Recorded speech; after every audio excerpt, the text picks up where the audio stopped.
Bienvenue sur ma chaîne YouTube. Donc aujourd'hui nous sommes sur l'éditeur d'image GIMP. Donc comme d'habitude je récupère cette photo sur Pixabay. Donc c'est un papillon et l'idée c'est de revenir après avoir copié, collé dans un calque. Alors une fois qu'on a ces ailes de papillon, on renomme, on peut dupliquer et après on place. Donc là j'ai l'outil de mise à l'échelle.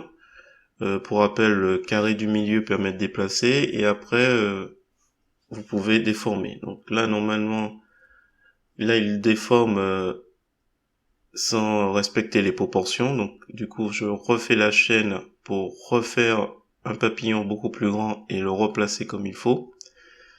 Et là pour l'instant il faut le positionner comme on aimerait qu'il soit et on va s'occuper après des ailes du papillon qu'on va replacer.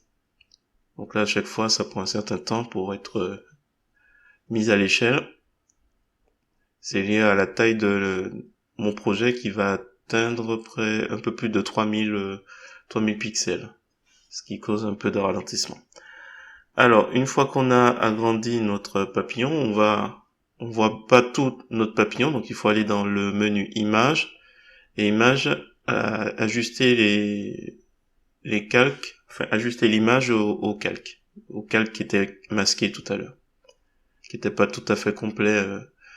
Voilà, ajuster le canevas au calque. Donc là, on a masqué la fille, on prend l'outil de sélection à main levée, on sélectionne le côté gauche de l'aile de papillon, on va faire juste un couper-coller, et ce couper-coller va générer un calque flottant qu'on va créer, on va créer un nouveau calque. Donc là, je l'ai appelé aile gauche. Donc là, il faudra renommer aile droite, aile de droite, aile gauche. Bon. Là, après, nous allons utiliser, après l'avoir ajusté le calque. Donc on fait d'abord, c'est important de faire réapparaître la fille, et ensuite d'ajuster le calque où il y a l'aile droite de la fille au contenu. Voilà. Et même chose, après on fera pour la gauche si nécessaire. Et après on utilise l'outil 3D qui permet en fait de déplacer les éléments comme dans un emplacement 3D.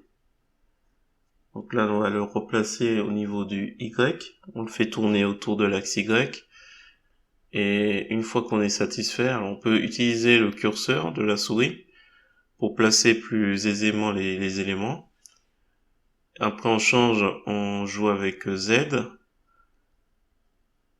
Voilà, on joue avec les différents coordonnées, soit X, soit Y, soit Z, pour placer les ailes jusqu'à ce qu'il ait une disposition qui puisse être cohérente avec le positionnement d'ailes retroussées derrière quelqu'un. Donc là, une fois que c'est positionné et qu'on appuie sur Transform, ça prend un certain temps, lié à la taille de l'image. Je crois que même à un moment donné, j'ai atteint 7000 pixels, donc c'est vraiment énorme pour travailler. Donc une fois que c'est fait, on va s'occuper de l'aile de gauche. L'aile de gauche, donc on le replace, on clique, et même chose que tout à l'heure, on ajuste. Donc déjà en faisant une rotation sur lui-même. Et après, si on voit qu'il y a encore des éléments à ajuster, on revient dessus pour améliorer un petit peu l'ensemble. Voilà, c'est beaucoup de tests, d'essais pour arriver à quelque chose qui soit plausible au niveau du positionnement des ailes de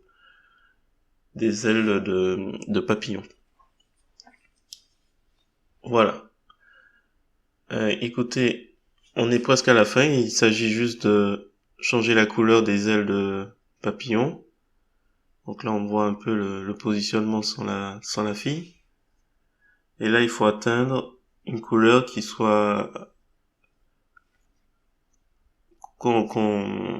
qui correspondent en fait à la fille. Donc je l'aurai mis en teinte rose.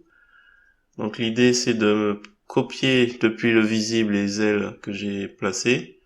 Donc là je vais masquer, je vais réorganiser dans un groupe de calques archives tous les calques images que je n'utilise pas.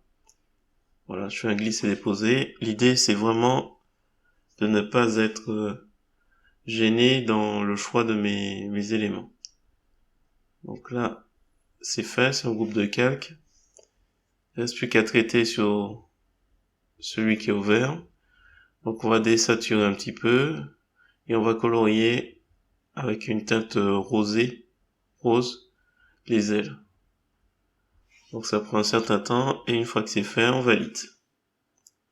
Voilà, j'espère que cette vidéo vous a plu. Si c'est le cas, je vous remercie de mettre un pouce vers le haut et me laisser un commentaire. Et n'hésitez pas également à vous abonner à ma chaîne pour voir la suite de ce projet. Et sur ce, je vous dis à bientôt, soit sur LibreOffice, GIMP ou Genic.